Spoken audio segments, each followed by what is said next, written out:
My name is Chef Shayla. I'm a culinary instructor with the CLC program at the Philadelphia Free Library. And today I'm going to demo how to cut a cabbage. So first we're going to remove any discoloration from our cabbage. We're going to place it in our waste bowl.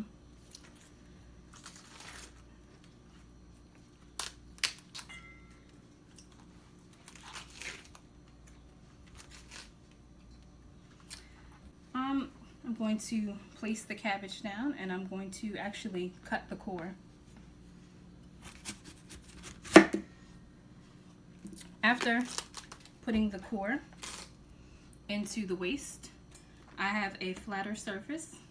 I'm going to create an archway with my hands and I'm going to place the knife in a downward fashion and push down and quarter it into 2 halves. Now that I have these nice 2 wedges, I'm going to cut lengthwise for some good old shredded cabbage. Thank you.